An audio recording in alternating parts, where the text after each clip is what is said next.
Padre, gracias te damos infinitas por tu misericordia, tus misericordias son nuevas cada mañana porque son inmerecidas.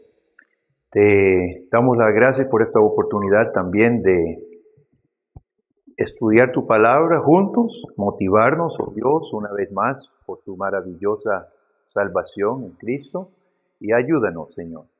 Dirige nuestro tiempo hoy, en el nombre de Cristo lo pedimos. Amén. Pues bienvenidos todos, igualmente, también los que nos acompañan por internet. ¿Cuál es la cámara que estamos usando? La de arriba. Ok. Saludos para todos y bienvenidos. Este curso es Hermenéutica 2. Pero solamente creo que 2 aquí llevaron el 1, ¿verdad? Que fue Mel y Kendall. Entonces, para muchos va a ser hermenéutica 1, ¿verdad? Aunque presupone un poco hermenéutica 1, sin embargo no importa, vamos a proceder con la materia. ¿Ocupan pupitre ustedes? ¿Están llevando para crédito? ¿No hay más pupitres, chicos? No. ¿Para escribir o alguna mesa o algo? No ocupa para tomar apuntes. ¿Se la juega? Bueno, ok, tal vez para la próxima semana. Ustedes todos tienen su sílabo. Me gustaría que tomaran su sílabo un momentito. A ver dónde está el mío. Y cada semana vamos a explicar las tareas para la próxima semana, los que van a llevar para crédito y hacer las tareas. Aquí hay un lapicero de Lester. Lester, o toma o deja el lapicero. Los libros, aquí hay Kaiser, traje algunos más. Necesitan los 4, ¿verdad? Kaiser, Clowney, Bergsma y Green. Entonces, para la próxima semana se va a ocupar. Hay tareas en bastantillas, en todos los libros. Así que el curso representa bastante lectura. No deje hasta el próximo miércoles para empezar, porque no lo va a terminar, se lo garantizo, ¿verdad? Va a tener que empezar desde ya. Traté de cubrir la materia razonablemente, pero como este es un curso avanzadito y es vasto el tema, pues sentí necesario incluir todo lo que estamos incluyendo. Ahora, si esta es la primera vez que está tocando asuntos de lo que se llama teología bíblica, en un sentido técnico, recomiendo esta serie. Son 4 tomos por De Graaf, especialmente la introducción. Yo no sé si hace falta estos parlantes. Pero los parlantes. Sí, bueno. Me estorba mi propia voz. La introducción tiene algunos conceptos claves y bien, porque esto fue para maestros de jóvenes, esto fue escrito para maestros de jóvenes, y lo explica de forma excelente, ¿verdad? Entonces recomiendo, si no tiene para su propia biblioteca y usted enseña, ese libro es imprescindible, ¿verdad? De Antiguo Testamento y hay un tomo de Nuevo Testamento. Quisiera preguntar cuántos están predicando o enseñando de alguna forma en su iglesia, sea adultos, jóvenes o niños. ¿Cuántos están participando? Levante la mano. Los que están participando en enseñanza en sus iglesias. ¿Ok? Algunos. ¿Cuántos desean conocer para poder compartir la palabra de Dios? Me imagino que estamos aquí porque tenemos el deseo de ser responsables, ¿verdad? Ahora, hermenéutica significa ¿qué? ¿Qué significa hermenéutica? Bueno, es un término del griego que significa interpretación. Sin embargo, en todos mis cursos de hermenéutica, como la meta final no es solo interpretar la Biblia para uno mismo, nosotros no somos monjes encerrados en un monasterio, sino estudiamos la palabra de Dios para compartirla. Así que combinamos hermenéutica con prédica o enseñanza, y eso vamos a también enfatizar un poquito en este curso. Vamos a dar oportunidad para que trabajemos en la forma de expresar lo que estamos aprendiendo, porque esa es la meta, no simplemente inflarnos la cabeza, ¿verdad? Sino poder dar. Cada libro tiene su cuestionario, algunos libros tienen las preguntas dentro del libro y, por ejemplo, para la próxima vez ir preparando la tarea es ir trabajando en lo que tiene 2 asteriscos en la clase 3, escoger un pasaje de Génesis entre capítulos 20 y 50, estar preparado para decir ante la clase cómo el pasaje encaja en el plan redentivo de Dios. Para eso sí, el libro de Graf es excelente también, ¿verdad? Ok, y Kaiser y los demás. No sé si hay algún comentario o pregunta hasta ahí.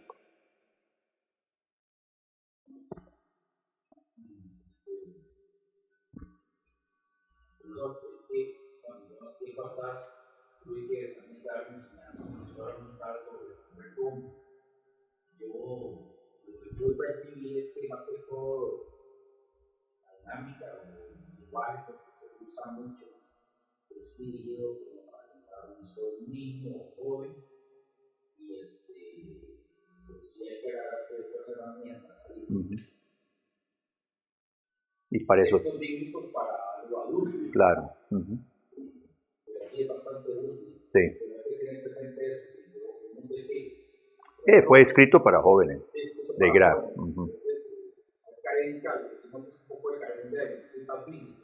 Ajá, sí. Claro, sí. Bueno, Kaiser va a ser el otro extremo de técnico. Así que si uno es sencillito, el otro va a ser bien técnico. ¿Verdad? Ok.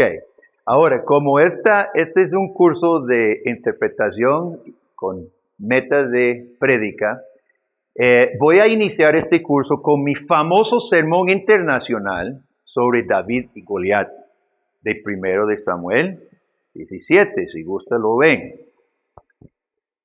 ¿Algunos han visto mi famosísimo sermón por internet? ¿No? Excelente. Ok, vamos a practicar un poquito de interpretación y predicación. No vamos a leer el capítulo entero, que es muy largo, pero todos conocen el relato de David y Goliat en 1 de Samuel 17. Como es un curso de interpretación, cuando notamos detalles del pasaje, quisiera mencionar aquí simplemente 3 cosas. Como todo sermón ortodoxo tiene 3 puntos, el mío tiene 3 puntos. Eso es broma. En la descripción de Goliat, en los primeros versículos, versículo 4, salió entonces del campamento de los filisteos un paladín el cual se llamaba Goliat de Gat, y tenía altura 6 codos y un palmo. ¿Cuánto midió? Bueno, lo primero que vamos a hacer en interpretación, porque un niño no tiene idea cuántos son 6 codos y un palmo, pero este señor medía casi 3 metros. ¿Ok? Entonces, lo primero usted busca en una Biblia de estudio o un diccionario. Las Biblias de estudio son muy buenas porque muchas traen una nota, ¿verdad? Entonces, era casi 3 metros de alto. Traía un casco de bronce en su cabeza y llevaba una cota de malla. Era el peso de la cota 5,000 ciclos de bronce. Básicamente era casi 50 kilos. 50 kilos solo su armadura. A mí me cuesta alzar 50 kilos, pero esa era solo la malla que andaba. Sobre sus piernas, greba de bronce, jabalina de bronce entre sus hombros. El asta de su lanza era como un rodillo de telar y tenía el hierro de su lanza 600 ciclos de hierro. Esos son 6 kilos. E iba su escudero delante de él. Se paró y dio voces a los escuadrones de Israel diciendo: ¿para qué os habéis puesto en orden de batalla? ¿No soy yo el filisteo, vosotros los siervos de Saúl? Escoged de entre vosotros un hombre que venga contra mí. Y si él pudiere pelear conmigo y me venciere, nosotros seremos vuestros siervos. Y si yo pudiere más que él y lo venciere, vosotros seréis nuestros siervos y nos serviréis. Y añadió el filisteo: hoy yo he desafiado el campamento de Israel. Dadme un hombre que pelee conmigo. Oyendo Saúl y todo Israel estas palabras del filisteo, se turbaron y tuvieron gran miedo. Yo quiero que notemos en primer lugar el desafío. Es un desafío y es un gran desafío. Versículo 10 dice Goliat: estoy desafiando a Israel, los estoy desafiando. Es un desafío.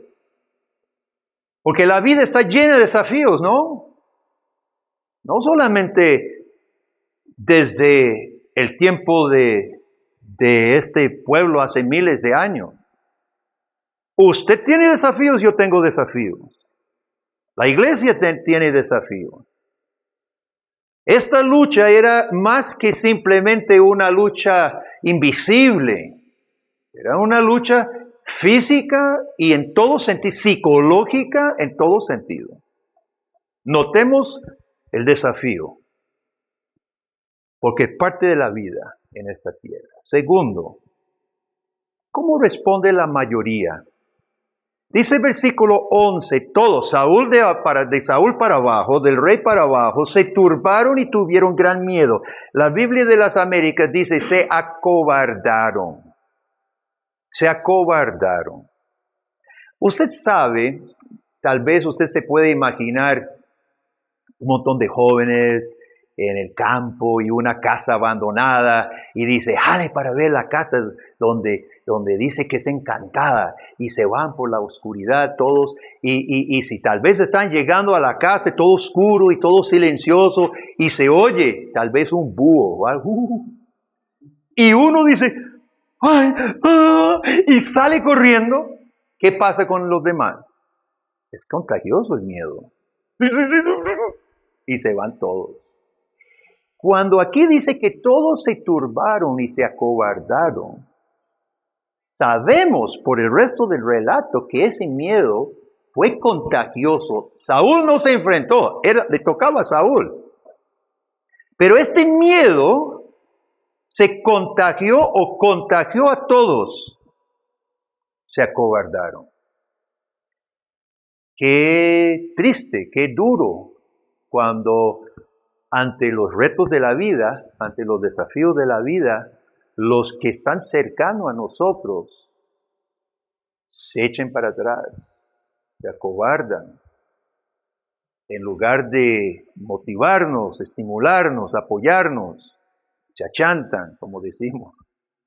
Es difícil.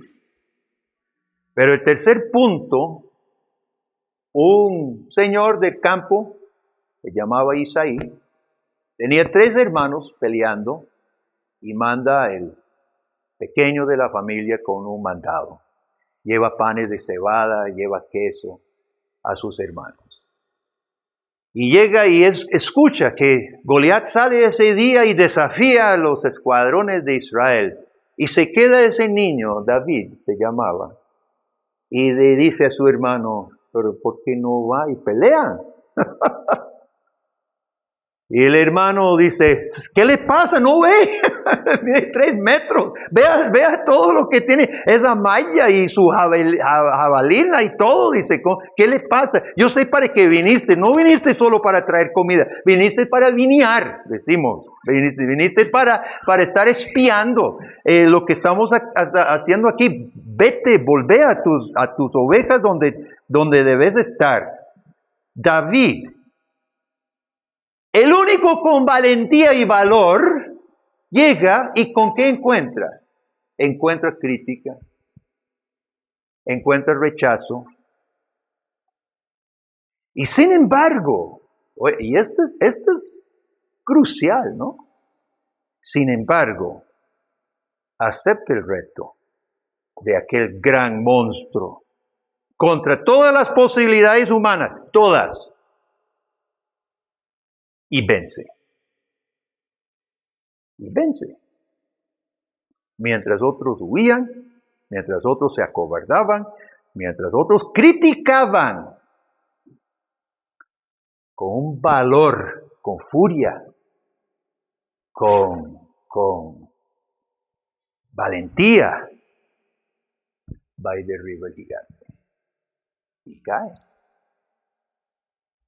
Hoy usted, yo, nuestras iglesias enfrentan gigantes más de 3 metros.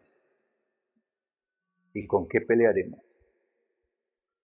¿Como el resto, Saúl y los demás? ¿O como David? Valor hasta furia. Amén. Amén. ¿Cuántos dicen amén? Cuidado.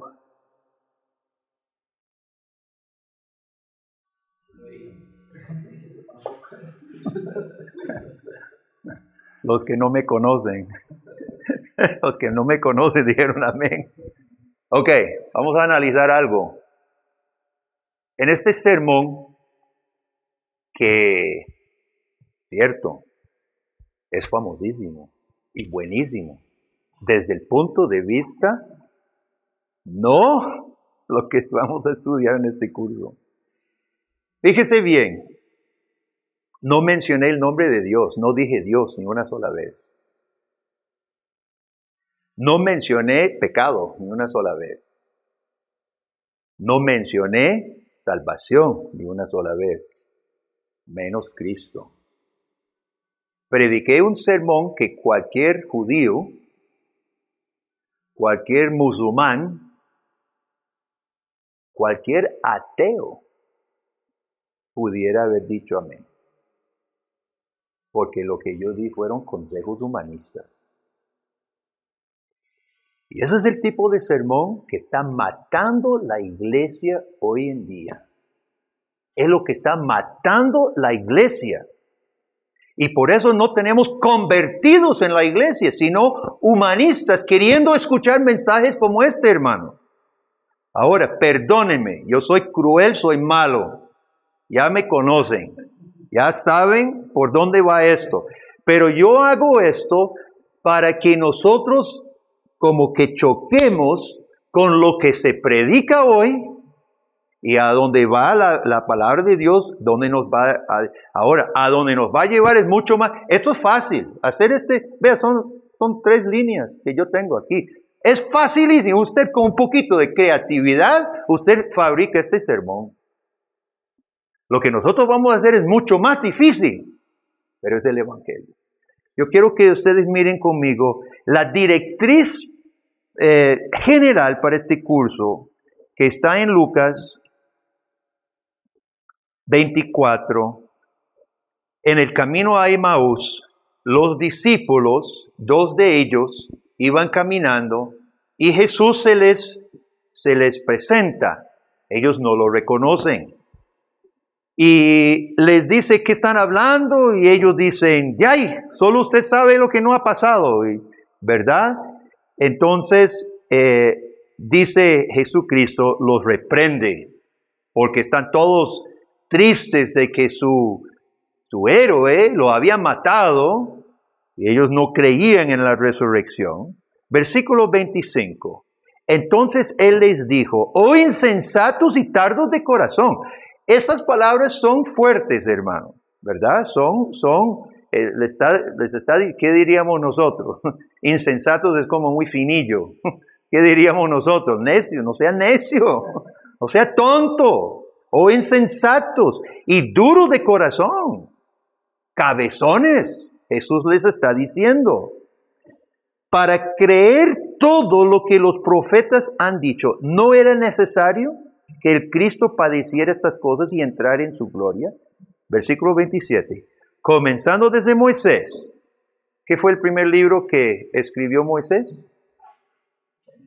Empezando en Génesis y siguiendo por todos los profetas. Esa era la clasificación de todo el Antiguo Testamento de los judíos. La ley y los profetas terminó con Malaquías.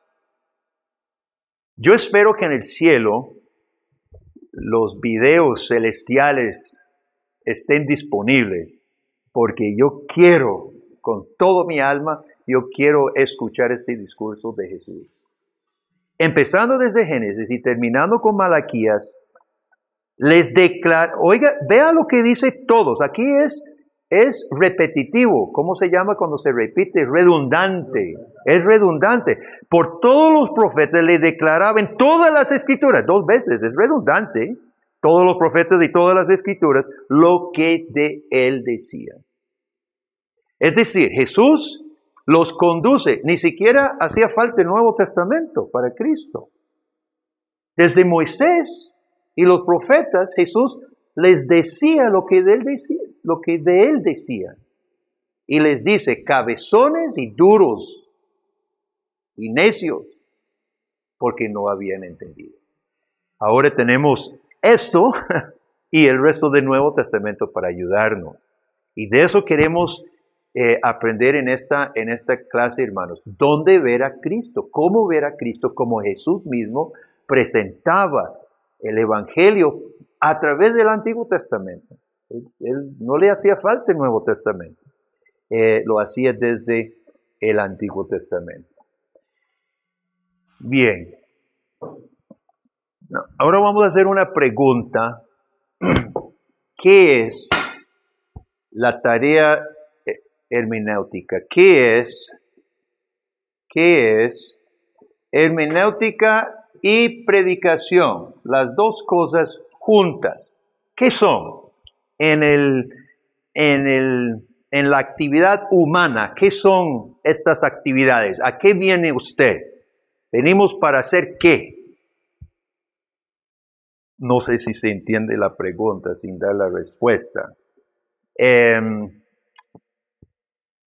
¿Es un arte? ¿Es una ciencia? ¿Qué es esta actividad a que nos vamos a aplicar ahorita? ¿Es un don? ¿Un oficio?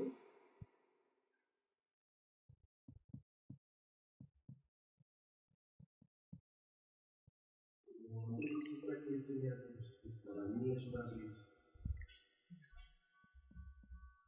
Es una técnica. Va implícita al trasfondo, a lo que voy vislumbrando, unas herramientas técnicas para poder entender cómo hacer de manera sistemática el estudio. Entonces, por ahí creo que no es. También es arte. Un arte. El arte, en primer lugar, el arte, ¿en qué sentido es el arte? Y yo uno hermenéutica con predicación, porque usted no puede hacer una enseñanza sin estudiar y estructurar. Antes de que usted presente algo, usted ya hizo un trabajo previo, o debiera haber hecho un trabajo previo, de no solo sintetizar, analizar, sino estructurar, ¿verdad? Como arte, empecemos con la predicación, como arte, implica varias cosas. ¿Qué contiene el arte? El arte necesita ¿qué cosa para que sea buen arte? ¿Qué se necesita?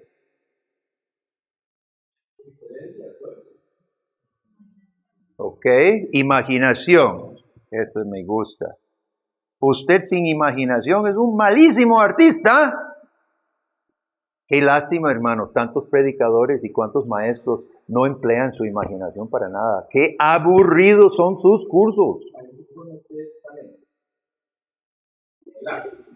Sí, sí, pero vamos a hablar de nuestra parte. Usted o tiene o no tiene talento, ¿verdad? Entonces vamos a decir, la imaginación todos tenemos. Es asunto si nosotros la aplicamos o no. Imaginación y creatividad.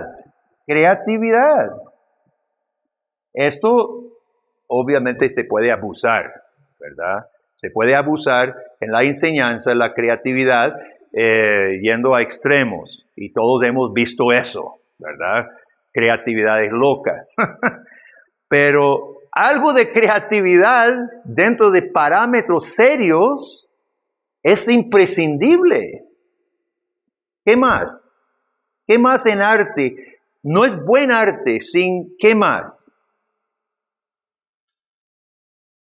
La comunicación. Dice que la persona que tiene que entender lo que le está diciendo, si ve una pintura, la pintura le tiene que dar un mensaje. Eso lo vamos a ver en ciencia, pero es cierto, ¿ok? Es poder. ¿Perdón?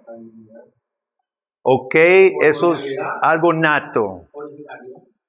Eso sería creatividad. Voy a agregar pasión. Un artista no apasionado, ¿de qué sirve? ¿De qué sirve? No sirve. En todos los artes, en todas las áreas del arte, se nota. Puede ser hasta un pintor, pero se nota si fue un pintor apasionado o no. Y más en las artes habladas, música, expresadas, aún más, se nota pasión. Yo no estoy hablando otra vez de locuras, ¿verdad? No estoy hablando de locuras. Se puede hablar bien, despacio y calmado, con pasión. ¿Ah? Vea, se siente pasión en el arte. Y finalmente, aprender de otros. No hay artista bueno que no haya aprendido a otros. ¿Y sabe qué es el problema de muchos que predican y enseñan? El orgullo. El orgullo.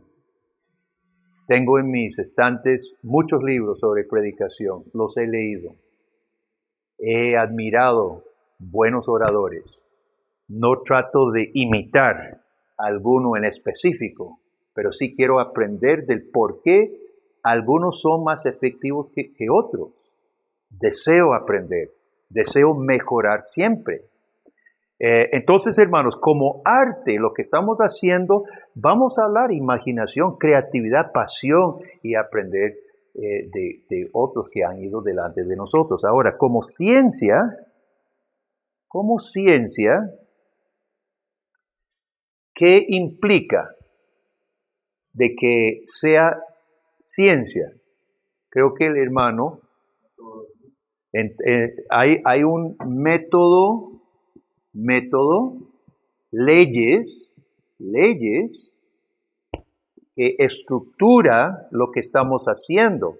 En cuanto a lo hablado, la oratoria o la retórica desde Aristóteles, se estudia las formas efectivas de hablar, ¿verdad? Si solo estamos hablando de la parte hablada, y se sabe que hay técnicas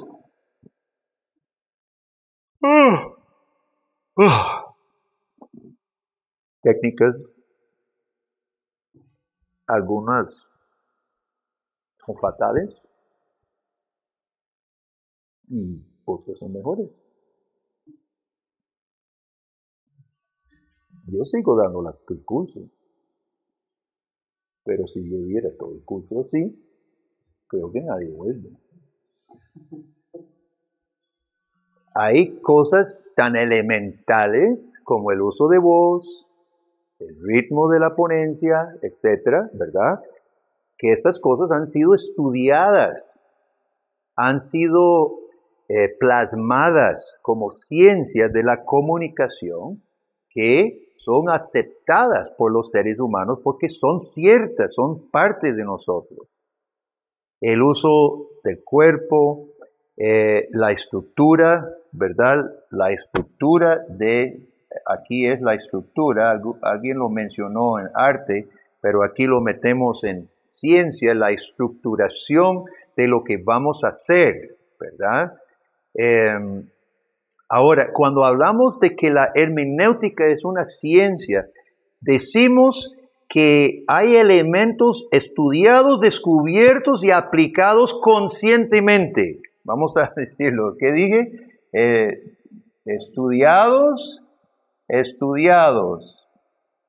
descubiertos. ¿Qué más dije? Descubiertos y aplicados. Aplicados de forma consciente. Es decir, requiere trabajo. Yo no trabajo en la camisa que tengo puesto ahorita porque sudo, no porque sea tanto trabajo físico, pero figurativamente el trabajo del estudiar la palabra de Dios debe provocar sudor espiritual por lo menos, porque esto es un trabajo, requiere tiempo. J. Gresham Machen, un gran teólogo a principios de los 1900, se quejaba de los cristianos que en sus carreras, llámese seculares, ahí sí se fajaba en la universidad y se quemaban las pestañas tarde y temprano, pagaban dinero y se esforzaban por estudiar una ciencia. Claro, y esos trabajos sin Dios en una universidad secular, ¿verdad? Pero ahí sí aprendían todas las leyes y todos los métodos y toda la ciencia humana. Aparte de Dios, una aberración de esfuerzo para un cristiano, ¿verdad? Pero ahí sí se entrega y se esfuerza, ¿verdad? Y llega el domingo y solo quieren sentir algo bonito. Y los predicadores no quieren hacer esfuerzo, sino hacer que se sientan bien. Y Machen se queja y dice, Dios nos dio un cerebro y un alma. Y cuanto más debemos emplear nuestro cerebro a lo más sagrado de la vida, que es su palabra. Entonces, Dios nos dio un cerebro no solo para analizar las piedras o cualquier otra ciencia que haya, sino nos dio cerebro también para analizar su santa palabra. Entonces, vamos a borrar aquí. Vamos a poner aquí teología bíblica, que es lo que llamamos esta rama de la ciencia. Teología bíblica, que en un sentido técnico,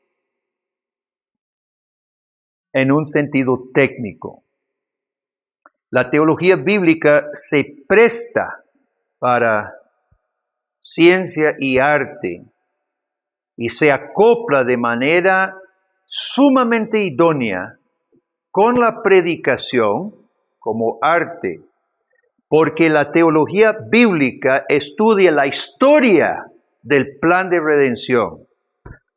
Es exegética, estudia literatura, gramática, escatología. Desde el principio la teología bíblica está mirando hacia el futuro, está mirando hacia el fin. Entonces estudia la escatología desde el principio. Todo esto lo estudia para emplearse en proclamar el glorioso evangelio de Dios de la mejor forma que podamos. Como arte reúne belleza de una historia divina.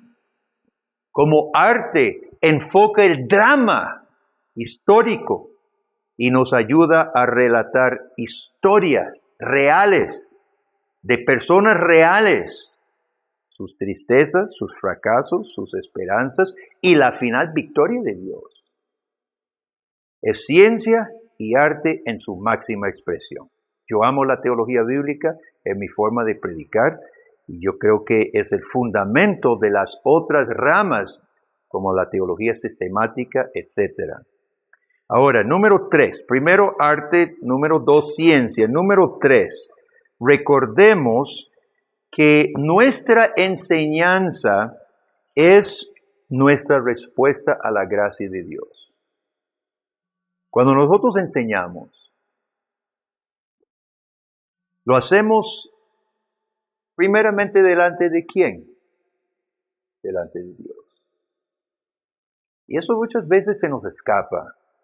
Pensamos en las personas a quien enseñamos, sino que debemos olvidar que los ojos de Dios están sobre nosotros. En primer lugar, nosotros enseñamos coram Deo. Coram Deo. Vamos a ponerlo en mayúscula. Coram Deo, que significa delante de Dios, ante la presencia de Dios. Y fue uno de los lemas de Juan Calvino, coram Deo, vivir la vida coram Deo, ante la presencia de Dios, en todo momento, especialmente transmitiendo la palabra. ¿Quién es el más interesado en la entrega de la palabra? Cuando nos paramos frente a un público, es Dios mismo. Dios es el más interesado. ¿Usted cree que Dios no está vigilando? Por supuesto está vigilando. Nunca olvidemos, hermanos, que cuando preparamos algo para compartir, lo vamos a hacer delante de Dios primero. Es palabra de Dios. Y Dios quiere que su voluntad se comparta. Los antiguos reformados enfatizaban mucho la libertad de conciencia. Ellos decían, ningún hombre tiene el poder, la libertad de atar la conciencia de otro ser humano. Solamente Dios lo puede hacer. Eso significa que no podemos nunca exigir una acción que Dios no exija. No podemos exigir una acción que Dios no exija. Y esto implica, hermanos, que necesitamos transmitir ni menos ni más de la palabra de Dios. Necesitamos estar 100% seguros de lo que vamos a decir, porque no nos es lícito pedir una sola cosa de los hermanos que Dios no haya pedido. Estamos traspasando los límites de lo que Dios permite. Ahora, al ser una respuesta a la gracia de Dios, nuestra predicación y enseñanza son respuesta de gratitud. Una respuesta de gratitud. Nos da mucho temor, nos da mucho temor santo manejar la palabra misma de Dios, pero sin embargo, si Dios nos pone a hacerlo, lo hacemos con corazón agradecido. Y yo creo que esto debe también formar parte de nuestra forma de presentar la palabra de Dios. La gratitud inmerecida, de la gracia inmerecida de Dios de poder ser un portavoz, un heraldo de cosas divinas, ¿verdad? Entonces, como respuesta a la gracia de Dios se hace con corazón agradecido y esto debe sentirse también. Número 4 y final. La predicación y enseñanza se hace para la gloria de Dios. Soli Deo Gloria. ¿Por qué las iglesias se han desviado? Siempre que las iglesias se desvían, siempre que un grupo se desvía, es que se olvidó el principio Soli Deo Gloria. Entonces la gloria del hombre se interpone, la gloria mía, de algún hombre, y se desvía y se funde todo el proyecto, ¿verdad? Ok, hasta ahí cuatro cosas básicas sobre nuestro curso y nuestro acercamiento. ¿Comentarios o preguntas? Comentarios o preguntas hasta ahí.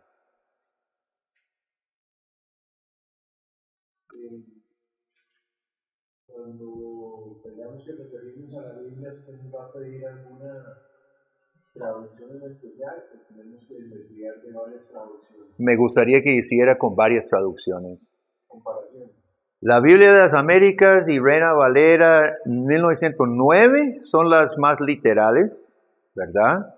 Y es bueno comparar con otras traducciones, ¿verdad? Si gusta me manda consultar algunas traducciones. La nueva versión internacional tiene excelente español, pero problemas en algunas partes de traducción. Me gusta el español, me gusta, pero... Esa parte que usted habló de las medidas y todo, en la nueva versión internacional sí vienen ajustados, sistema óptico decimal. Ajá. Es linda. Lástima no fueran más fieles en la traducción, ¿verdad? Pero es útil tener, yo tengo la mía y es útil tener esa también. La diosa habla hoy, está muy volada, ¿verdad?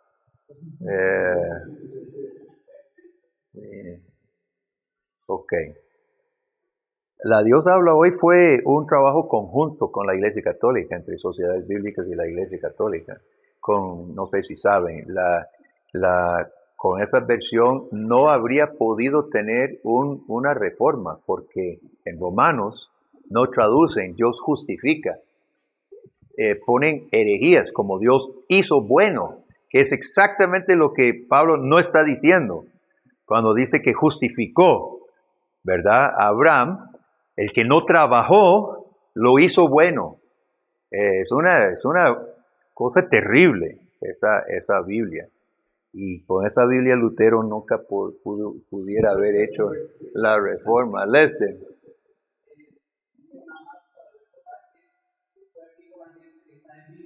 ¿Alguna pregunta?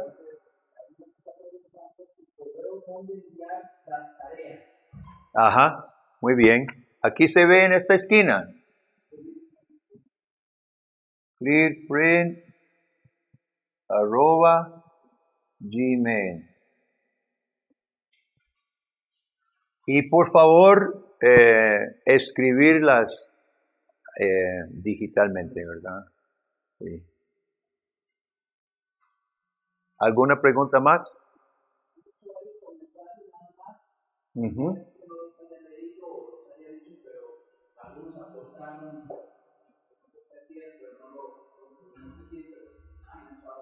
Ok, levante la mano cuando alguien tiene un comentario o algo. ¿Está bien? Ok, bien. Ahora, vamos a ver la necesidad de la teología bíblica de forma muy crasa. Busquen Números 33, y también a la vez busque Mateo 5. Números 33, 52. Números 33, ¿qué? 52 y 55. 52 y 55 versos Mateo 5:39. 5:39. Y ese es porque cuando los impíos agarran la Biblia y algún cristiano no está preparado con la teología bíblica, lo que estamos llamando la teología bíblica, se hace un enredo, ¿verdad? Alguien lea por favor Números 33, 55, 52 y 55, solamente esos dos versículos. ¿Alguien lo tiene? Sí, María, por favor. Duro, en voz de profetisa. Números 33, 52 y 55. Estaréis delante de vosotros a todos los moradores del país, y destruiréis todos sus ídolos de piedra, y todas sus imágenes de fundición, y destruiréis todos sus lugares santos. 55. Y si no echareis a los moradores del país de delante de vosotros, sucederá que los que dejareis de ellos serán por aguijones en vuestros ojos y por espinas en vuestros costados, y os afligirán sobre la tierra en que vosotros habitaréis. Bien. Échelos, mátelos, elimínelos. Ya conocemos las instrucciones de Dios a los israelitas de matar a todos los cananitas. Mateo 5:39, por favor, ¿alguien?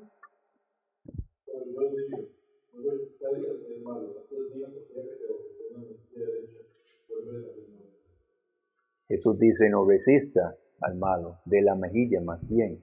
Entonces, ¿cómo es que es? ¿Hay que expulsar a los impíos del país o hay que dar la mejilla? ¿Cuál? Ahora, yo creo que todos manejamos un nivel suficiente de poder dar alguna razón, ¿verdad? Pero tenemos buenas bases del por qué decirlo. O sea, podemos llegar contundentemente a dar una respuesta rápida, acertada, o porque usted sabe que hay, vea, los jóvenes llegan a las universidades y los profesores hacen esto, agarran pasajes de la Biblia que se contradicen supuestamente, y como nosotros no estamos haciendo el trabajo en las iglesias, rapidito, en la primera semana pierden su fe. Otro, Deuteronomio 11:24 y 1 de Corintios 4. Deuteronomio 11:24 versos 1 de Corintios 4 del 11 al 13. 4 del 11 al 13. Alguien que lea para nosotros Deuteronomio 11:24, por favor. Todo lugar que pisare la planta de vuestro pie será vuestro, desde el desierto hasta el Líbano, desde el río Éufrates hasta el mar occidental será vuestro territorio. Eso es uno de los favoritos de enlace. Todo lugar donde pusiera la planta de su pie, reclámelo, hermano, aleluya. Ahora, 1 de Corintios 4, del 11 al 13, por favor. Otro. 1 de Corintios 4, 11 al 13.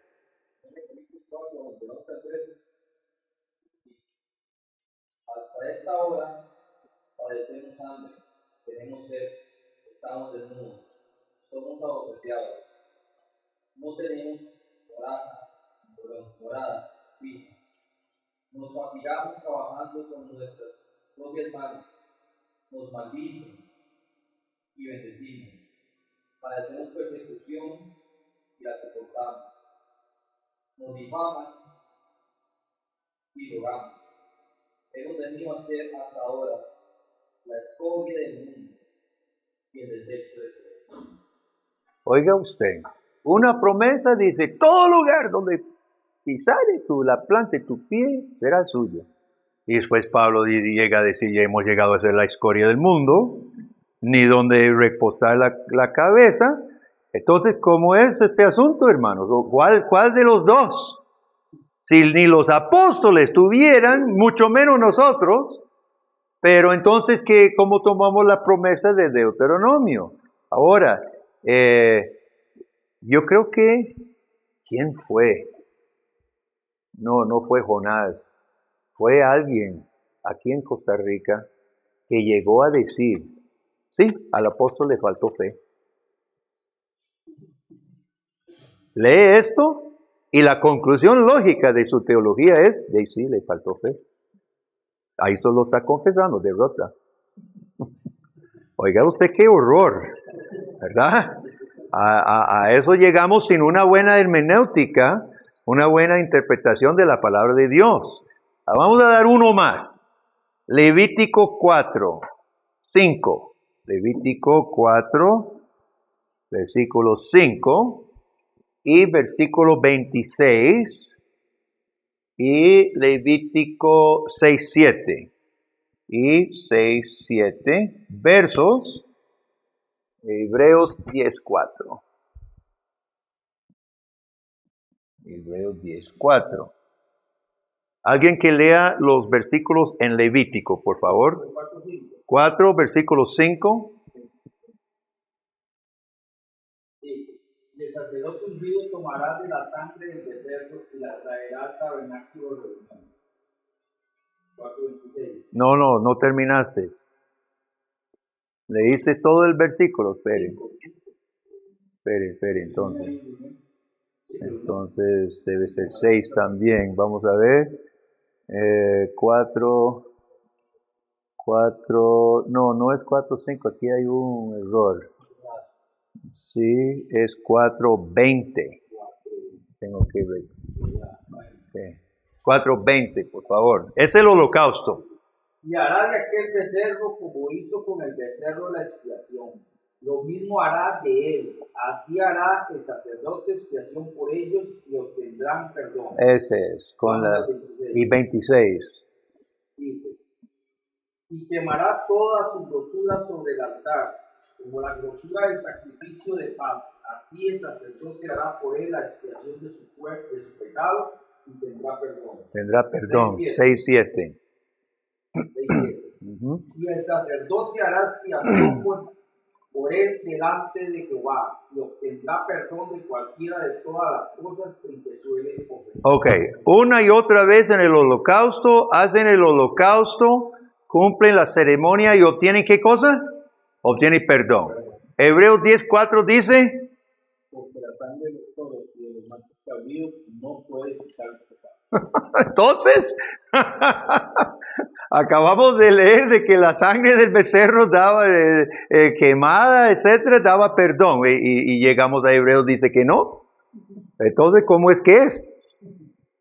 Entonces, hermanos, mire, esta es una forma muy básica y muy cruda, ¿verdad?, de ver la necesidad de lo que estamos haciendo. Porque tenemos una Biblia que tiene un comienzo, un desarrollo y un final. No es plano, no es estático, no es una realidad virtual. Es una historia y hay etapas. Y la teología bíblica especialmente se dedica a tomar ese capullo y verlo abrir y los pétalos, uno u otro, y ver la flor final. Pero eso es un proceso largo. Y de eso se trata para poder entender claramente estas cosas. Entonces, si no tuviéramos una sana interpretación, esto presenta un problema, ¿verdad? Y yo creo que para muchos cristianos, si presentamos esto, yo discutí con un testigo de Jehová y yo le enseñé, vea lo que dice la Biblia. Dios en el Antiguo Testamento dice que de Jehová es la salvación. Y Pedro dice que no hay otro nombre bajo el cielo dado a los hombres en que podamos ser salvos que es Jesucristo. Él dice, bueno, es que se cambió la cosa. Antes era Jehová y ahora también es Jesús. ¿Cuántos evangélicos tienen alguna cosa parecida? ¿Verdad? Y en el Antiguo Testamento lo hacía y ahora que vino Cristo ya no son testigos de Jehová. Su forma de interpretar la Biblia es fatal, ¿verdad? Entonces, esta ciencia es específicamente necesaria y todo predicador, todo pastor y todo maestro de la Biblia necesita manejar las categorías que nosotros vamos a ver en este curso. Hay 4 divisiones en la teología. Hay 4 divisiones para la teología, clásicamente, que son la teología exegética, la teología histórica, la teología sistemática y la teología práctica. Básicamente por los nombres se entiende, ¿verdad? La exegética es la teología que trata gramática, exégesis, interpretaciones de las lenguas, la estructura de la literatura del Antiguo Testamento. La histórica estudia el desarrollo de las doctrinas, compara el desarrollo a lo largo de la historia de la iglesia, desde los apóstoles para acá, los primeros padres, es la teología histórica, es necesaria, es un control. Si usted está sacando conclusiones que nadie en 2000 años ha sacado, cuestiónese. Mi afán, cuando yo preparo un mensaje, mi afán nunca es salir con algo nuevo, porque eso me preocuparía sobremanera, ¿verdad? Y estoy casi seguro que Guillermito es el equivocado, no el iluminado. Si en 2000 años, con todos los gigantes de la fe que Dios ha levantado en la iglesia, ellos no vieron lo que yo pienso que estoy viendo, yo soy el que estoy equivocado. Tenga por seguridad. La teología histórica es algo muy necesario. La teología sistemática coloca las enseñanzas bíblicas en una forma de sistemática, pero aquí hay un peligro. Si hacemos la teología sistemática sin la exegética, sin la teología bíblica, ¿qué vamos a hacer con los casos que tuvimos aquí ahorita? Necesita la teología exegética para poder hacer la teología sistemática. Porque entonces vamos a tener el perdón se recibe, ya clasificando, ¿verdad? El perdón se recibe por la sangre del holocausto y por Jesucristo, o sea, no podemos hacer teología sistemática sin primero remontarnos sobre la teología exegética, ¿verdad? Entonces, sistematiza lo que esto descubre. Y la teología práctica es lo que hablamos, el arte de la aplicación de la teología, el pastoral, la predicación. Entonces la teología práctica es exactamente lo que dice. Ahora, la teología exegética se divide más. El estudio gramatical,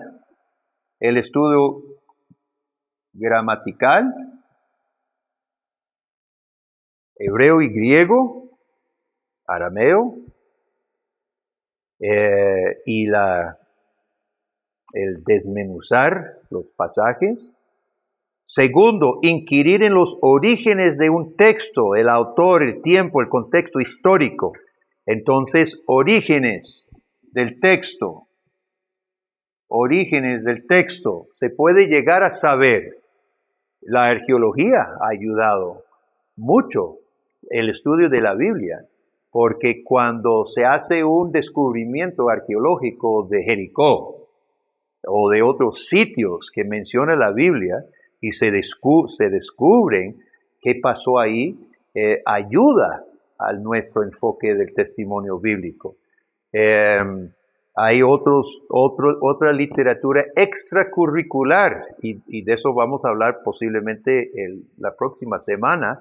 Por ejemplo, los liberales dicen, más adelante van a estudiar el Graf Wellhausen, JPDT, yavista, elohista, sacerdotal, deuteronomista. Y Graf y Wellhausen, alemanes del siglo de los 1800, liberales, decían que la Biblia no fue compuesta así como nosotros la tenemos. Hubo documentos anteriores de diferentes hilos, y uno era de la escuela de Yahvé, y otro era de Elohim, que eran diferentes rivales, y otro era el grupo de los sacerdotes, y hay un deuteronomista. Entonces, otros editores posteriores agarraron sus escritos y los compusieron, pero en el año 800, en el año 700, antes de Cristo, no en el año 1400 cuando Moisés vivió, ¿verdad? Es más, ni sabemos si vivió Moisés. Entonces, los liberales afirman de que la Biblia es composición tardía, ¿verdad? Y se inventan unas increíbles teorías complicadísimas, supuestamente con base ellos en gramática. Si menciona Yahvé, ve, ahí está, el yavista. Elohim, ve, ahí hay otra. Es total. El mejor libro que refuta esto, que no existe, o sea, no está impreso, es R.K. Harrison, es Introducción al Antiguo Testamento. Si usted puede conseguir uno, ese es una mina y destruye, es un erudito muy profundo sobre el Antiguo Testamento y destruye por completo su hipótesis, ¿verdad? Pero, por ejemplo, a donde iba, antes del desvío, del Graf Wellhausen, es que la arqueología ha descubierto pactos escritos en piedra, en arcilla, en hierro, desde los tiempos de Abraham para acá. Nosotros tenemos un registro a través de la arqueología del formato de los pactos. ¿Y sabe qué? Curiosamente, muy temprano los pactos eran muy escuetos. En el año 2000, cuando vivía Abraham, solo habían 3 elementos. En el año 1500, cuando Dios está sacando su pueblo de Egipto, son muy elaborados. Más tarde, en el año 800, tenemos otros, otra vez vuelven más sencillos. Qué interesante. Nosotros tenemos un registro extra bíblico del mismo formato que tenemos en Deuteronomio. Prólogo histórico. Yo soy Jehová, tu Dios, que te saqué de Egipto de casa de servidumbre. Estipulaciones. No tendrás dioses ajenos delante de mí. Testigos. Ebal y Gerizim. Estipulaciones para el documento del pacto. Yo soy bastante confesional. La confesión de nuestras iglesias es la confesión de fe de Westminster y habla de las 2 tablas de la ley. Pero tengo que discrepar con mi amada confesión, porque las 2 tablas de la ley seguramente no fueron los primeros 4 mandamientos y los últimos 6. Como la Biblia menciona 2 tablas, todos los teólogos han dicho, ¿qué son estas 2 tablas? Debe ser para Dios y para el prójimo. Me gusta la división, no tengo ningún problema con hablar de las 2 tablas de la ley. Nuestro deber para con Dios y nuestro deber para con el prójimo. Pero no son las 2 tablas. Las 2 tablas era estipulado por los pactos 2 copias. Uno se lleva, como hoy, cuando se firma ante un abogado, se lleva cada uno su copia, su original. Y vea qué bonito. Dios no se lleva su copia al cielo. ¿Dónde lo guarda? En el arca. ¿Por qué? Porque moraba con su pueblo. Moraba con su pueblo. La morada de su pueblo iba a ser la morada de Dios mismo. Ve qué bonito ilustra la misma arqueología las verdades de la Biblia. Documentos, testigos y maldiciones y bendiciones. Si hace esto, los vuelvo a mandar a Egipto, las mismas plagas mando sobre vosotros, y si no, serán reconocidos por todas las naciones. Mire, este formato solamente se utilizó durante un espacio corto de 200 o 300 años. Es irrefutable que Moisés hiciera el Pentateuco. Ahora, los liberales nunca se retractan. Son como los políticos cuando se equivocan y todo, nunca se retractan. ¿Cuándo se ha levantado a decir, mira, cometí un gran error? Nunca. Y así son los liberales tampoco, nunca se retractan y ahí está la evidencia. Ahora muchos, aún los incrédulos, teólogos incrédulos, liberales, ahora reconocen que sí hay fuentes antiguas de la Biblia, ¿verdad? Y ya tienen que armonizar los hechos. Pero todo esto es parte de la teología exegética, es emocionante, es bellísimo.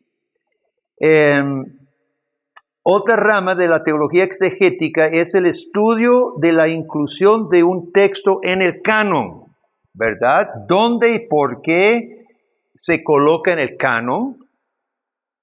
Y finalmente, creo que es final, ¿o no? Número 4, el estudio de la autorrevelación de Dios en el tiempo y en el espacio que fundamenta la revelación escritural y corre paralelo con ella. Ahorita voy a traducir esto. Es esta parte de la autorrevelación de Dios, autorrevelación de Dios, y sí tiene doble R. La autorrevelación de Dios en la teología exegética se trata como actividad divina, no tanto como depósito. Se trata como la actividad divina, y eso puede ser en hechos o en palabra, en entregar su palabra. Pero la teología exegética traza la autorrevelación de Dios que corre paralelo al plan de redención. Dios va haciendo su plan de saca a su pueblo de Egipto, ¿verdad? Pero esos actos mismos de sacar su pueblo, de abrir el mar rojo, de hundir a Faraón, de dar su ley, son actos revelatorios que camina paralelo al pueblo en el mundo. Entonces la teología exegética estudia esa autorrevelación de Dios más como actividad divina que como depósito. Tenemos el depósito que es las Escrituras, pero queremos ver el proceso a través de las palabras, a través de las páginas. Queremos ver el caminar, el movimiento, ¿verdad? La actividad divina y clasificarla, poder definirla, poder describirla y armonizarla a lo largo de la historia, armonizar lo que Dios está haciendo, porque Dios siempre trabaja de forma coherente.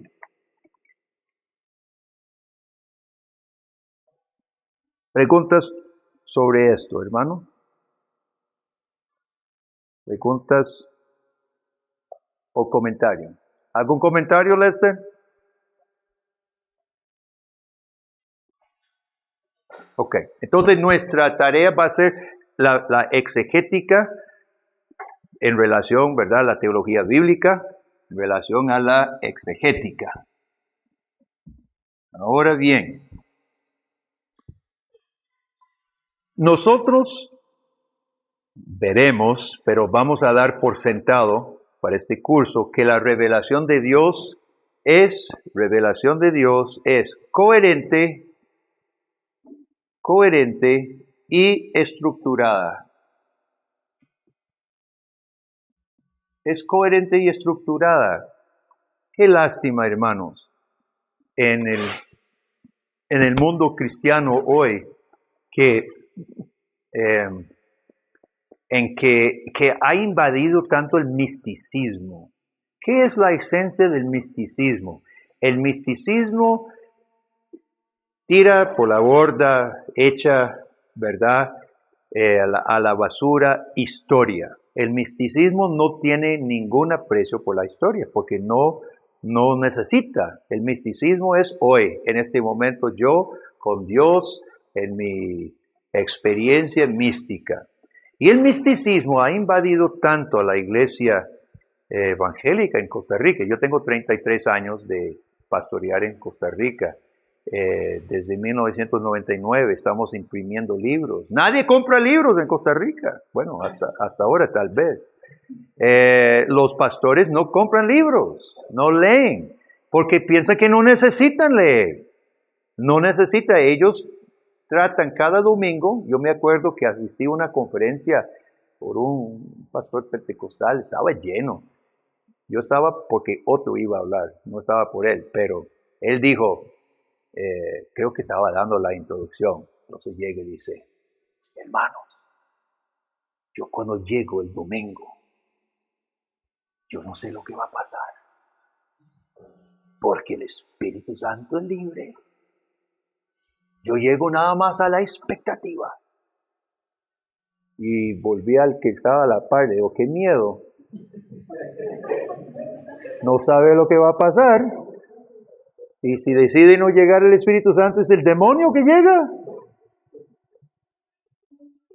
Nosotros sabemos qué va a pasar porque Dios ha prometido lo que va a hacer. Donde hay 2 o 3, Cristo va a estar, va a perdonar. Cuando le pedimos perdón, va a derramar, va a confirmar de nuevo su gracia sobre nosotros. Porque Dios trabaja de manera coherente y estructurada. Y si Él es un Dios así, nosotros podemos esperar plenamente que su palabra va a ser así. Dios es una persona consciente, racional. Es más que lo que nosotros pensamos como persona. Pero Dios es personal. Es una persona. Y es racional. Nuestro raciocinio viene de Él. Si somos razonables, tenemos raciocinios porque Dios lo tiene. Y Dios como ser consciente y personal quiere ser conocido. Toda revelación entra por la capacidad racional del hombre. No hay revelación que vaya a llegar como un relampagazo. La revelación entra por nuestro raciocinio, mediante una comunicación interpersonal. Es el panteísmo que promueve conocimiento irracional. Sienta. Ese es el hinduismo.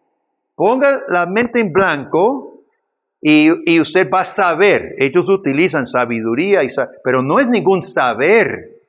Es interiorizar la realidad del cosmos, ¿verdad? Es de lo que están hablando. La sabiduría hindú o budista no es ninguna sabiduría, no es saber nada. No es poder decir en proposiciones, no es poder decir nada. Es totalmente lo contrario. Y qué horror que la iglesia cristiana haya absorbido esto. No, póngase la mente en blanco y cierre los ojos, no piense, que no estorbe. Están pidiendo una sesión de yoga, adorando al ser humano, a sí mismo. Lo que usted encuentre adentro, lo único que encuentre adentro es el demonio. El panteísmo propone un conocimiento irracional, pero el teísmo exige revelación racional y proposicional. Jeremías 9, 23 y 24, así dijo Jehová: no se alabe el sabio en su sabiduría, ni en su valentía se alabe el valiente, ni el rico se alabe en sus riquezas. Alábese en esto el que se hubiere de alabar, en entenderme y conocerme, que yo soy Jehová. Hago misericordia, juicio y justicia en la tierra. Estos conceptos tienen un contenido. La misericordia de Dios tiene una larga historia, un contenido específico. Juicio y justicia tienen un contenido muy específico. Porque estas cosas quiero, dice Jehová. Y Jeremías denuncia a los falsos profetas. ¿Por qué? ¿Qué hace cada uno? Arrebata la palabra de Dios de su más cercano. Y Jeremías denuncia a aquellos falsos profetas porque precisamente no compartían la palabra de Dios. Más bien la arrebataba y la tiraba, la botaba. Y Jeremías dice: mi palabra, Dios dice a través de mi palabra, es como un martillo, quebranta la piedra. Mi palabra no va a salir en vano. Entonces, la revelación de Dios es coherente y es estructurada, y eso vamos a estudiar, ¿verdad? Ahora, esto está número B. Yo no sé si lo tiene como número B. Número C, o letra C, la revelación de Dios es progresiva. Y esta es la parte interesante, ¿verdad? Progresiva. Porque Dios no dio todo su plan en el Edén. Solo dio una promesa. Y hasta algo misterioso, ¿verdad? Adán y Eva habían hecho amistad con la serpiente. Habían desechado su mejor amigo, su propio creador. Y Dios llega y esa gran promesa: no, yo voy a hacer enemistad de nuevo. Ellos habiendo amistad con la serpiente y ni siquiera pidiendo a Dios ayuda, más bien dando pretextos vergonzosos, sinvergüenzados. Adán y Eva fíjese que no estaban pidiendo perdón a Dios, no estaban pidiendo salvación, mucho menos. Y llega Dios y soberanamente dice: yo voy a separar a ustedes, a los nuevos aliados, los nuevos enamorados, yo los voy a separar, yo lo voy a hacer. Y de la simiente de la mujer, a pesar de que muerte entra en el mundo, y capítulo 5, murió, solo uno murió, Enoc, pista de esperanza. Dios dice: de la serpiente de la mujer nacerá uno que aplastará la cabeza. No está todo el plan, es casi un misterio, pero ahí está la simiente, ahí está la semilla del plan de salvación. Y de ahí en adelante comienza las dos líneas, Caín y Set, ¿verdad? Y llegan a culminar Lamec, vengador de sí mismo, y Noé, el único en la tierra que temía a Dios. Y yo no sé, yo siempre me he preguntado, ¿por qué solo una familia quedaba que era temerosa de Dios? Y la conclusión, esto no está en la Biblia, así que no lo tome como palabra, pero mi conclusión es que los impíos habían matado a los demás. Porque esto lo vemos en la historia. ¿Qué hizo Roma? Mató cuantos cristianos pudo. No pudo con todos, porque ya era otra época. Pero antes del diluvio yo pienso que los malos habían exterminado a los piadosos, porque ese es el ciclo que vemos en la palabra de Dios. Entonces el plan de Dios es progresiva, se desenvuelve. Ahora, en este desarrollo no hay contradicciones, sino coherencia. No puede haber contradicciones porque Dios no miente. No hay contradicciones. Por tanto, cuando dice que a través de los toros obtendrá perdón y que sin embargo la sangre de toros y machos cabríos no quita el pecado, no hay contradicción. Ve a ver cómo usted lo resuelve, pero no hay una contradicción. Y esa es la tarea linda que tenemos en la teología bíblica, resolverlo, ¿verdad? Tiene una resolución fácil. Ahora, Dios encamina su plan por épocas, ¿verdad? Hay épocas en que desarrolla. Algunos de ustedes conocen la teología dispensacionalista, que habla de 7 o más esquemas en que Dios puso en marcha una ley, probó al hombre bajo esto no sirvió, hace otro, y eso no sirvió, y hace otro, y ahorita estamos en la paréntesis, una paréntesis ni siquiera prevista, pero más larga de todas, la iglesia, que es el misterio, y ya vamos a volver apenas venga el rapto, y ya volvemos al esquema.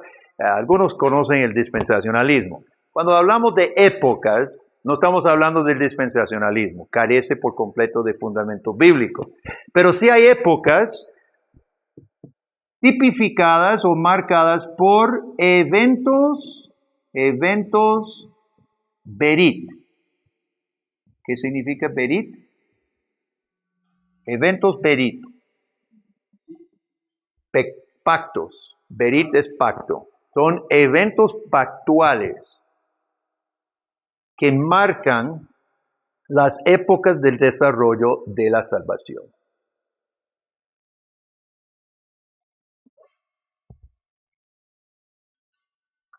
Ok, ahora,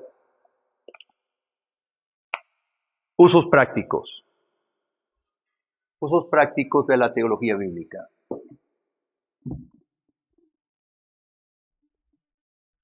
Usos prácticos. Porque eso es lo importante, ¿verdad? Los usos prácticos ya yo he mencionado a muchos ya. Primero, al comprender un desarrollo orgánico progresivo, se podrá determinar lo más importante de lo secundario. Entonces, lo primero es analizar o identificar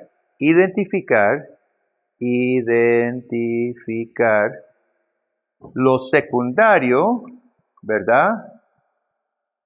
Secundario de lo primario. Por ejemplo, ¿qué sería un ejemplo? Vamos, en el Antiguo Testamento, empezando con Abraham, bueno, Noé, pero empezando con Abraham, encontramos el altar. El altar. Pero de pronto, los altares ya no se continúan haciendo. ¿Qué suplanta? el altar, más adelante en la historia de Israel. ¿Qué significa el altar? ¿Qué significaba? ¿Perdón? Sí, pero ¿por qué se hacía el altar? Porque no se hacía en el suelo. ¿Qué significaba el altar? La presencia de Dios de manera especial, ¿verdad? Cuando Jacob tiene su visión en Betel, se levantan unas piedras, ¿verdad? El altar era la presencia de Dios. El altar cede a qué cosa más adelante en Israel. El tabernáculo. El tabernáculo toma el lugar. El tabernáculo toma el lugar. Luego el templo. Pero ya no tenemos ni altares, ni tabernáculo, ni templo. ¿Qué tenemos hoy? ¿Cómo? Cuidado. Es Cristo. Cristo en su iglesia. Pero el altar, el tabernáculo no nos representaba a nosotros. Bueno, en un sentido sí, en un sentido está bien, en la presencia. Pero es Cristo que es, Él dijo, derriba este templo en 3 días, yo lo levantaré. Estaba hablando de sí mismo. Él es el cumplimiento. Entonces, ¿qué es primordial y qué es secundario? La teología bíblica nos va a decir, porque no nos quedamos en Génesis, ni en Éxodo, ni en Levítico, ni en Reyes. Terminamos en Apocalipsis. La teología bíblica nos lleva para ver todo el plan de Dios. Ahora, una mala teología se enfoca en el altar. Los de enlace siempre están hablando del altar. Ponga su pacto aquí en el altar y ahí se va a recibir bendición. Malísima teología. Eso tenía un desarrollo, no era para quedarse en altares de piedra. Era Jesucristo y ahora por su Espíritu Santo que está presente con nosotros en todo el mundo, ¿verdad? Hay otro ejemplo, vamos a tomar otro. La conquista de Canaán. La conquista, ¿a qué se llevó? La conquista con Josué expulsaba a los enemigos de Dios, los cananitas que habían colmado su maldad.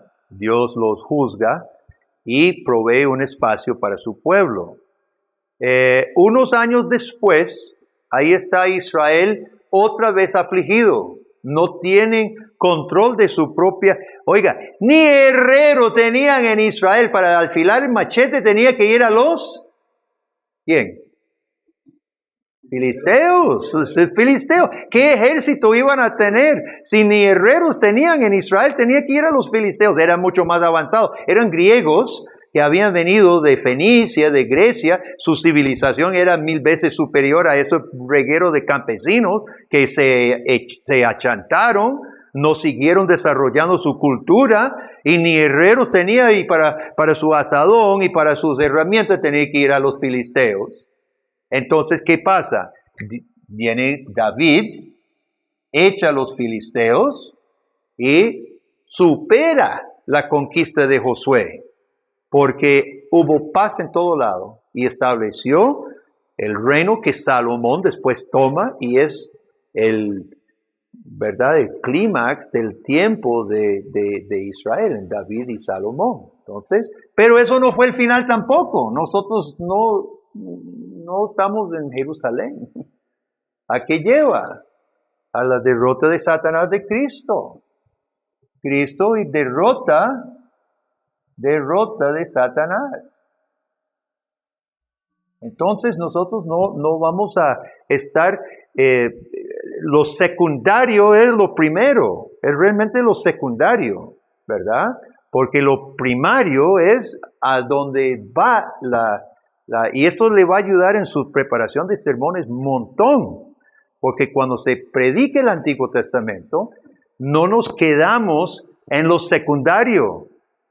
No es justo, ¿verdad? Necesitamos concluir el mensaje que Dios llevó a cumplirse en formas concretas en el Nuevo Testamento. No sé si tengo uno más aquí. No, esos dos. Entonces me explico, hermanos. la teología bíblica nos ayuda montones a poder identificar lo secundario y lo primario, lo preparativo y lo consumado, ¿verdad? Nos va a ayudar en eso. Segundo, cuando nos familiaricemos profundamente con el testimonio bíblico completo, protegemos a la iglesia del racionalismo, porque se verá la poderosa mano de Dios obrando en forma soberana. Entonces, no al racionalismo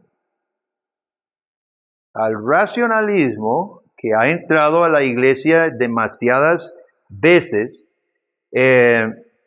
porque cuando se estudia la teología bíblica, se enfoca en aquellas obras majestuosas, soberanas de Dios en la revelación, cuando se toma en serio la historia bíblica, que si abrió el mar rojo, de los racionalistas dice, eso es imposible, búsquese otra interpretación. Bueno, entonces que un viento que pasaron por un pantano y no estaba ni muy profundo y con un viento que sopló mucho tiempo, medio secó y pasaron y así, estupideces, como si los autores fueran tan estúpidos para escribir algo tan grave inventando. O es un invento pleno y una mentira, o algo pasó.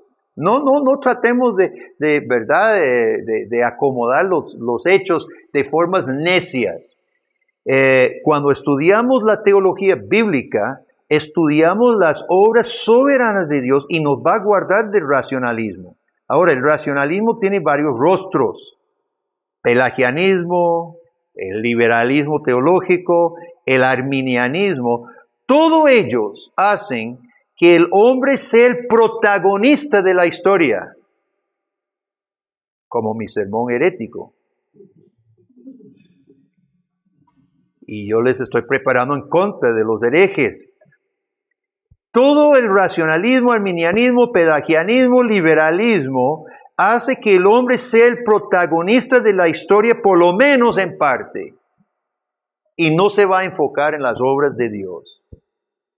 Pero la teología bíblica nos va a enfocar precisamente que a pesar del hombre caído, incapaz, inútil, como dice Pablo en Romanos 10, a pesar de todo ello, Dios obra y el testimonio bíblico traza una historia clara de la soberanía de Dios en el plan de redención. Y la teología bíblica no al racionalismo, sí al Dios soberano, ¿verdad? Al Dios soberano, y se va a notar cuando estudiamos la Biblia tal como Dios nos la ha dado.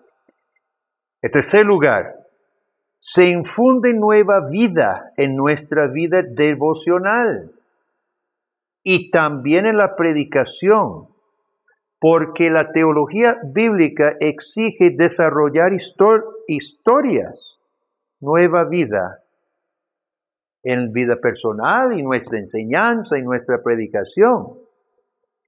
El mismo plan de Dios sucede a través de historias reales, historias emocionantes. Ahora, yo prediqué David y Goliat inventando un montón de cosas, hablando de nuestros sentimientos y nuestras tristezas. El mismo pasaje predica el Evangelio. David dice, antes de ir a pelear, primero se dirige a Goliat: usted ha desafiado el Dios, no los escuadrones de Israel, al Dios de Israel. Usted ha desafiado. Dice, y yo te voy a matar y te voy a cortar la cabeza. Pero después se vuelve y dice, y toda esta congregación sabrá que Jehová no necesita lanza y espada, porque de Jehová es la batalla. Este Huililla que no pudo ni con la armadura de Saúl, era demasiado mucho para él, era un joven flaquito, nos imaginamos, ¿verdad? Predicando a Israel de incrédulos, y dice el Evangelio, yo lo voy a ir a hacer. Ustedes debieran poder hacerlo también, cualquiera, ¿verdad? Yo lo voy a ir a hacer, pero el punto aquí es que de Dios es la batalla. Eso está en el mismo texto. Yo lo obvié para efectos heréticos, ¿verdad?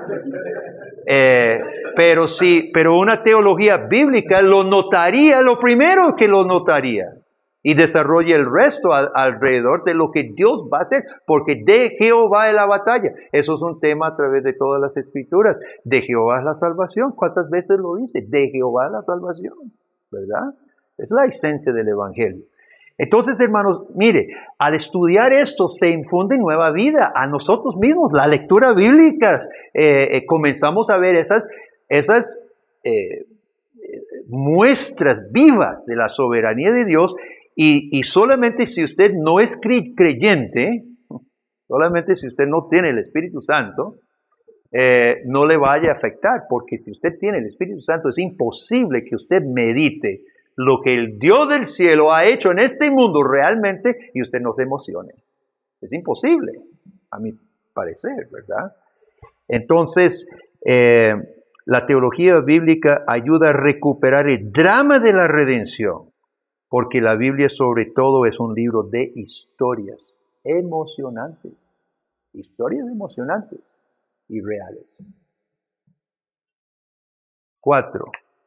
Combatimos las tendencias antidoctrinales de nuestro tiempo y el emocionalismo.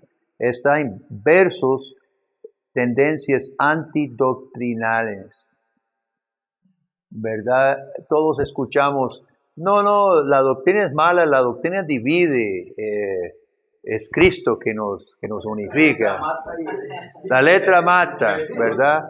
La teología bíblica despedaza estas tendencias antidoctrinales y también el emocionalismo, porque comienza a relatar de una forma poderosa hechos históricos que tienen significado. Eso es doctrina. Un hecho histórico de Dios que tiene un significado es doctrina. ¿Qué más es la doctrina? ¿Verdad? Pero nos ayuda. Por eso yo prefiero el formato de teología bíblica para llegar a la sistemática. La sistemática puede aburrir si se enseña mal, ¿verdad? Nada más, bueno, Dios, los atributos de Dios, etcétera, ¿verdad? Yo prefiero ver los atributos de Dios en el Monte Carmelo, de Elías, ¿verdad? Se ven los mismos atributos, pero es emocionante que una charla con la pizarra y los atributos de Dios. Esto hace vivir, porque así se reveló Dios. Y yo digo, si Dios escogió revelarse de esta manera, ¿por qué nosotros no? O sea, ¿podemos mejorar de la forma en que Dios se reveló? Yo creo que no. Dios se reveló de esta manera. Yo creo que imitarlo es, pues, por lo menos no estamos mal. Número 5. Alivia la presión de buscar textos de prueba para las doctrinas principales de la Biblia. El conocimiento de cómo es Dios y qué hace, de ahí nacerá, y cómo nace su relación con su pueblo, nos ayuda, no solamente textos de prueba, porque nosotros estamos conociendo una persona que ha actuado, ha hecho muchas cosas. Si yo tuviera que decir, dame una prueba que tu esposa te ama, ¿qué va a ser la prueba? Yo no puedo dar un artículo dogmático más de contar lo que hace, ¿verdad? La prueba de nuestro matrimonio y de su afecto es lo que hace. Es lo mismo con Dios. Citar unos versículos de la Biblia se hace muy estéril, pero si nosotros contamos lo que Dios ha hecho, eso es una persona. Peter Jones, para mí, tiene el mejor argumento para la heterosexualidad, el matrimonio heterosexual, porque emplea precisamente la teología bíblica. Porque los mismos impíos ahora toman los textos, ¿verdad?, de prohibición de la homosexualidad, y ya tienen sus interpretaciones, con el hebreo y con el griego, y sofisticadas las interpretaciones. Entonces ve, ahí todo cayó, los argumentos, usted dice una cosa, la interpretación, yo digo que no, y ¿cómo vamos a refutarlos entonces? Es mejor un argumento de cómo Dios ha hecho desde el principio al fin. El argumento es más allá de buscar no se echará hombre con hombre, ¿verdad? Es mejor una teología bíblica que dice, Dios tenía un programa, puso hombre y mujer en el huerto, bendijo a Abraham y su descendencia, y eso de familias, etcétera, etcétera, es el plan de Dios. Se ve un marco mucho más robusto y más profundo para un tema como, por ejemplo, este. Entonces la teología bíblica alivia la presión de textos de prueba porque nos introduce a una persona que ha obrado durante miles de años. Y número 6, el uso más alto de la teología bíblica es poder dar mejor la gloria al Dios soberano al comprender un aspecto particular de su naturaleza en relación a su pueblo. Al conocer este Dios, hermanos, al conocer cómo Dios ha obrado, nosotros damos gloria a Dios mejor, estamos mejor capacitados. Muchos de estos están sacados del libro de Gerhardus Voss, que se llama Biblical Theology, no está traducido. Y Voss termina con una frasecita en latín que me gusta. Adeo docetur, te lo voy a apuntar. Adeo docetur ad deum docet y ad deum ducit. Deum docet y ad deum ducit. ¿Qué significa? La teología es enseñada por Dios, ¿verdad? Adeo docetur, por Dios. La teología es acerca de Dios, es de Dios y dirige a Dios. La teología es enseñada por Dios,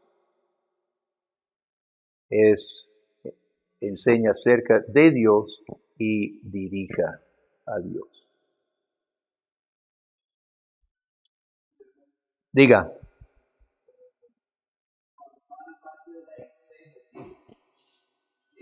Habían preguntado ahí que si iba a haber parte también de ver algo de lenguas bíblicas. ¿Eso se va a hacer en diferentes partes? No, esos son cursos de hebreo y griego aparte. Sí. Brevemente, para terminar, de Graaf menciona 3 principios que nosotros estaremos viendo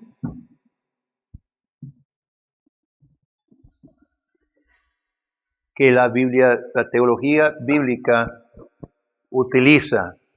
Número 1 es, la Biblia es la autorrevelación de Dios. Y de ser así, significa que habla de Dios, acerca de Dios, a nosotros.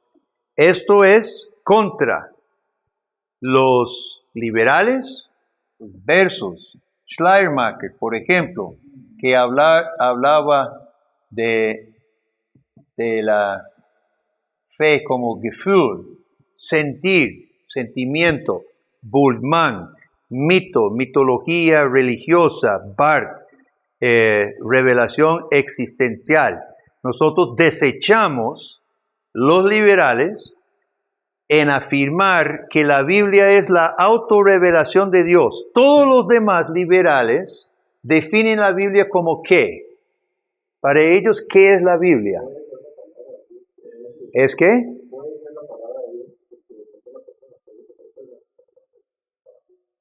Pero, ¿qué es la Biblia? La Biblia en sí, ¿qué es esto? Para toda esta gente, ¿qué es esto? Son consejos, marco de referencia. No, el liberal dice, la Biblia es el testimonio, el registro de la revelación de Dios. Ellos recibían revelación, sea Schleiermacher, que sintieron dependencia de Dios, sea Barth, que fueron nucleados por un momento existencial. Ellos recibían revelación de Dios tal como se define, ¿verdad? Y la Biblia es el registro, no es palabra de Dios, inspirada, infalible. Es un libro humano, tiene errores, es historia. Es importante, diría, porque da testimonio de su experiencia de revelación, pero no es la revelación. Nosotros discrepamos con ello y decimos, toda escritura es inspirada por Dios y útil, ¿verdad? Entonces, la Biblia es la autorrevelación de Dios. Si es la autorrevelación de Dios, como dice Calvino, cuando usted abre la Biblia, es como si la boca de Dios estuviera abierta delante de usted. Es como si Dios mismo estuviera en el cuarto enseñándole. Hay que recordar esto, hermano. No son cuantos consejos que nos dé. Y para algunos de nosotros aquí posiblemente necesitamos una reorientación radical porque buscábamos en la Biblia consejos para el cristiano, cómo vivir mejor, cómo obedecer a Dios, etc. En primer lugar, la Biblia es la revelación de Dios mismo y se revela en dos formas, en gracia y en juicio. Se revela en dos formas, gracia y juicio, ¿verdad? Entonces la Biblia es esa revelación. Ahora, Dios se revela en segundo lugar a través del mediador. Pablo dice, no vamos a tomar tiempo de verlo, pero Pablo dice en Colosenses, por ejemplo, que Jesucristo es primogénito de la creación. Siempre lo fue. Aún aparte de la caída en el pecado, Jesucristo habría sido cabeza. Juan Calvino dice que la creación siempre necesitaba cabeza. Siempre. Así Dios estructuró su creación con un mediador que es Jesucristo. Los ángeles tienen a Cristo por su cabeza. No pecaron, pero tienen cabeza los ángeles. Nosotros pecadores cuanto más ocupamos ahora cabeza, Salvador.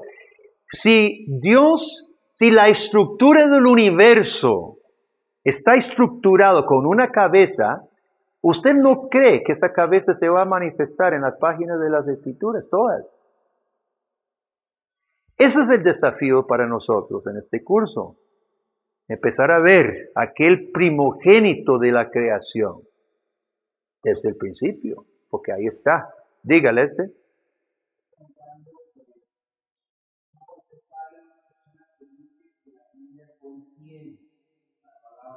Ajá, otra rama del liberalismo que la Biblia contiene. ¿Cuál es el problema con decir, aquí está la Biblia, ¿verdad? Aquí está la Biblia.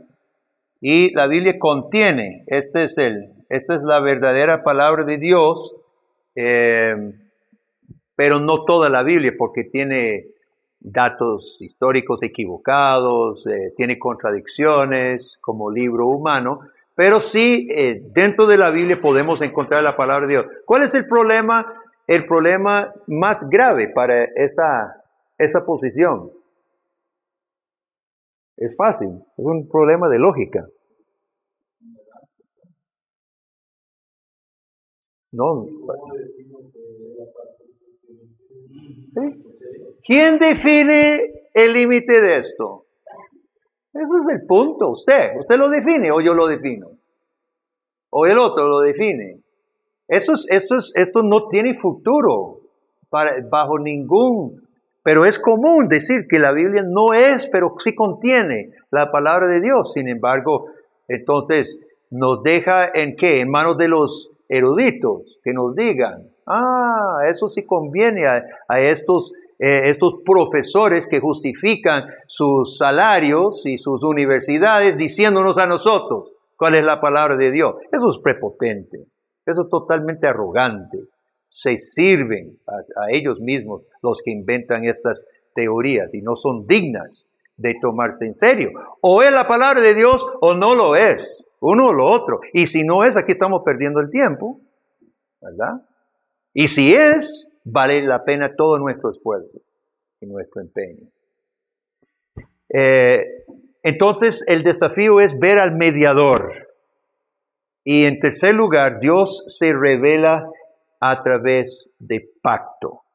Y esto vamos a desarrollar también a lo largo de este curso. Pacto implica relación formal, una relación formal. O como la iglesia hoy necesita retornar a un concepto bíblico de pacto, de que la iglesia es formal. Hay una cabeza del pacto. Y Cristo se manifestó a través de Abraham, ¿verdad? Jacob, Isaac, Moisés. Pacto implica pueblo. Implica pueblo también. Ok, todas estas cosas vamos a tener tiempo de masticarlos y desarrollarlos. Bien. Ya hemos terminado esta parte. Vamos a hablar de las tareas para la próxima semana. Por favor, si usted tiene alguna duda, llámeme entre semana. No llegue la próxima semana, es que no entendí. ¿Ok? Si no entiende, mañana mismo me llama. Clowney, ¿tienen los libros? ¿Les que todos tienen sus textos? ¿Los Clowney y todo?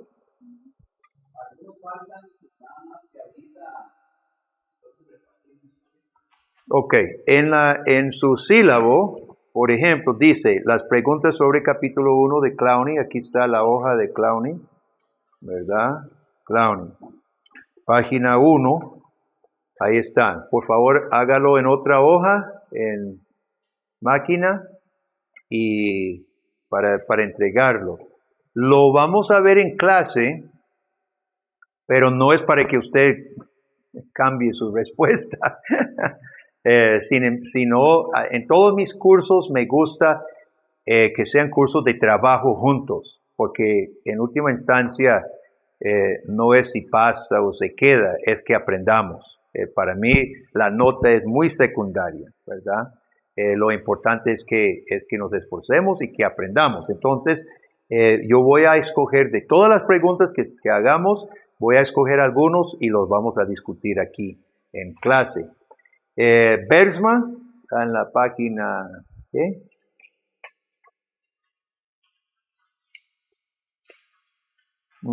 Bueno. ¿Cómo está? No tiene, digamos, como el número de páginas, ¿verdad? No tiene. No. Entonces, en la primera página dice el índice. Ya. Dice cómo está. Ok.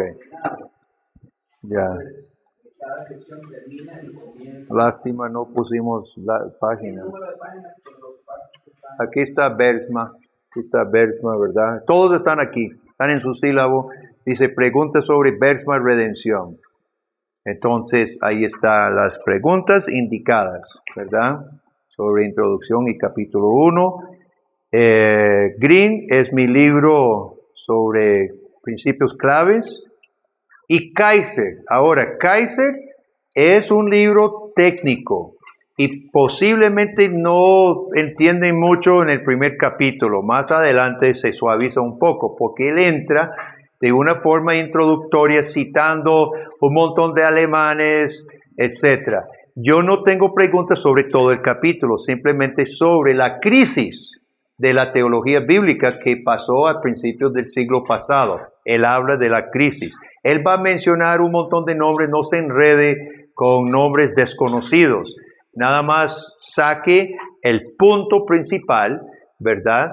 Pero le advierto, Kaiser es un texto de universidad avanzada, ¿verdad?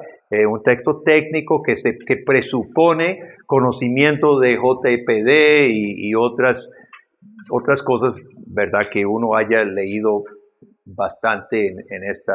Pero no importa, eso para nuestros efectos, no se preocupe, no se deprima. Sí, le advierto que eso es dificilillo, pero más adelante ya se encarrila con los temas que nos interesan, ¿verdad? Pero yo quería que leyera, por ejemplo, una introducción a esta ciencia, porque es una ciencia, es un esfuerzo, es académico, tiene un aspecto académico, además de. Entonces, ahí está. Ok, entonces para la próxima clase, ¿estamos claros? ¿Cuántas preguntas son todas las primera tarea? No sé, un montón.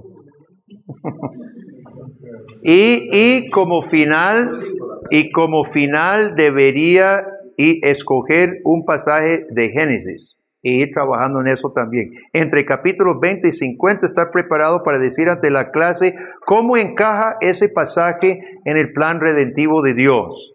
Notar los temas que Kaiser va a tocar: soberanía de Dios, pacto, promesa, simiente, reino. O de Graff. De Graff es excelente si tiene el libro de Graff. ¿Ok? ¿Estamos? ¿Las respuestas son impresas o...? Impresas, por favor, y me las deja al final. Sí. Sí, me las trae impresas aparte. O, no, usted la va a querer tener aquí porque vamos a discutirlo aquí. Entonces, los que están aquí, traigan sus tareas. Y los que están por internet, que me las manden. Sí. Entonces, nada más, y para terminar con oración, yo hoy trabajo en la parte de donde está la parte de los libros, los que lleguen allá, porque allá son los... Llévese estos entonces. Ok, oremos. Padre, muchas gracias te decimos en el nombre de Jesucristo. Gracias por tu palabra en que podemos confiar plenamente. Gracias por Jesucristo, cabeza primogénito de todas las cosas creadas, y que podemos decir en esta noche, por tu gracia, Él es nuestro Señor y nuestro Salvador. Queremos honrarlo y glorificarlo viendo el maravilloso plan tuyo para traer al mediador, evidenciándolo ya en el Antiguo Testamento, como Jesús le dijo a los discípulos en el camino a Emaús, empezando desde Moisés y todos los profetas, lo que de él decían. Muéstranos, Padre, a Cristo en el Antiguo Testamento. Enséñanos, Señor, sus bellas huellas, preciosas y hermosas, de nuestro querido Salvador. Bendice a mis hermanos y hermanas, oh Dios, dale fortaleza, sabiduría, entendimiento, paciencia, para que todos juntos, oh Dios, podamos crecer, sobre todo honrarte a ti y poder compartir de forma más efectiva tu palabra. En el nombre de Cristo únicamente que oramos. Amén y amén. Amén. Gracias, hermano.